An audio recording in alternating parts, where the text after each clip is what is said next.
Bonjour à tous, je suis Thierry Delmonte, le directeur de l'ingénierie d'ITS Integra et j'ai en charge les équipes data center qui réalisent l'architecture et le maintien de toutes les infrastructures data center d'ITS Integra.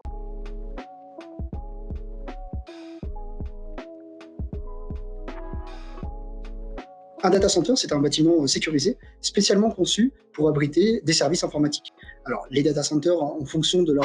leur niveau d'exigence et de leur niveau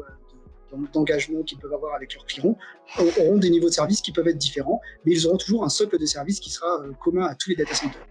On aura, dans un premier temps, une alimentation électrique. Le plus souvent, cette alimentation sera redondée et elle sera même secourue par, en général, un système élaboré à base de groupes électrogènes qui vont pouvoir apporter de la résilience à l'alimentation électrique. On a ensuite un système de climatisation pour fournir aux équipements informatiques qui tombent dans les data centers un environnement contrôlé et maîtrisé avec une température et un taux d'humidité qui sera toujours très stable. On a aussi un système de sécurité incendie, de préférence basé sur une automatisation du déclenchement, couplé évidemment avec une sécurité physique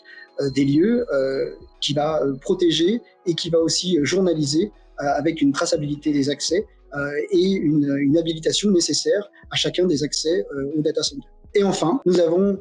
nécessairement dans les data centers une concentration des opérateurs réseau afin d'assurer une connectivité la plus performante possible aux systèmes d'information qui seront hébergés sur le data center.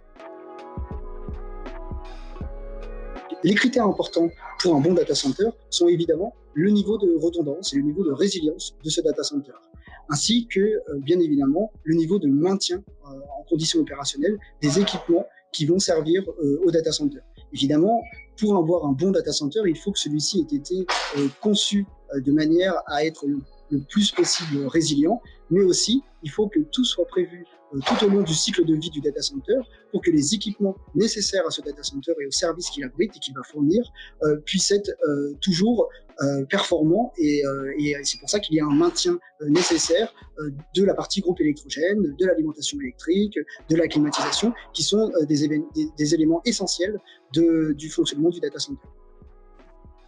Quand on exploite un data center, il faut évidemment penser aussi à tous les scénarios possibles en termes par exemple, de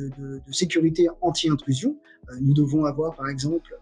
des barrières pour sécuriser les accès au data center, un SAS pour avoir une sécurité de l'entrée des voitures, un SAS pour les sécurités aussi de l'entrée des personnes, avec le plus possible des accès qui seront filtrés via soit des badges, soit, pour aller un peu plus loin, des accès biométriques pour identifier un profil avec le plus de précision possible. Enfin, depuis ces dernières années, le data center est un énorme énergivore et la tendance va de plus en plus à ce que les data centers prennent conscience de cette maîtrise nécessaire de leur impact sur l'environnement et beaucoup de data centers s'engagent de plus en plus à avoir une neutralité vis-à-vis du bilan carbone qu'ils peuvent avoir tout au long de l'année. C'est le niveau de service et le niveau d'engagement nécessaire qui va nous permettre de choisir les différents services proposés par un hébergeur ou un colocataire. On peut aller d'un service uniquement d'hébergement sec, par exemple, avec uniquement la mise à disposition de l'énergie, d'un rack et d'un service de climatisation avec la sécurité associée, jusqu'à des services très élaborés, avec des services ajoutés qui vont permettre, par exemple, la mise à disposition de plans de reprise d'activité ou de plans de continuité d'activité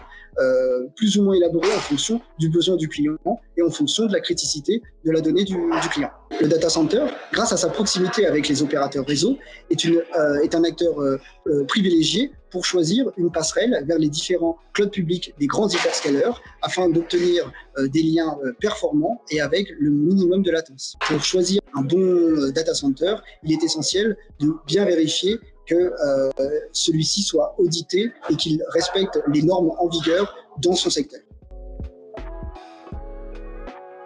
Les certifications ISO sont en général très sérieuses et leurs audits est fait en général avec beaucoup de pertinence. On peut avoir la gestion, par exemple, du management de l'énergie avec l'ISO 50001 ou alors la gestion de la sécurité avec la 27001. Sans oublier évidemment la gestion environnementale avec la certification ISO 14001.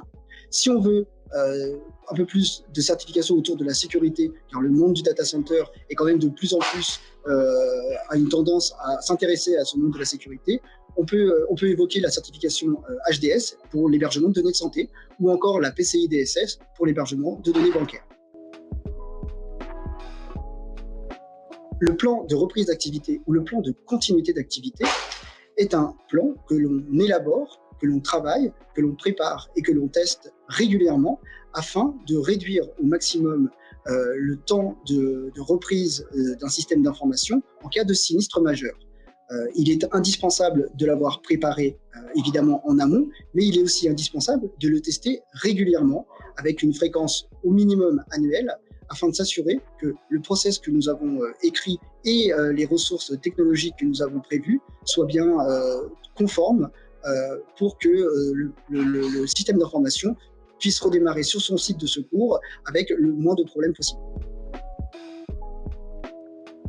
Il n'y a pas de bonne ou de mauvaise réponse. On va mettre la donnée là où elle est le plus adaptée. Si la donnée nécessite des contraintes de territorialité, par exemple, comme de la donnée personnelle de santé, on va plutôt privilégier un acteur qui va baser ses données en France ou au moins en Europe. Si jamais il n'y a pas vraiment de contraintes de territoire, les grands clouds publics peuvent tout à fait satisfaire l'hébergement des données, tout en sachant qu'on est quand même en capacité sur certains grands clouds publics de pouvoir fixer la donnée sur une localisation précise en fonction des disponibilités et des points de présence de ce cloud public.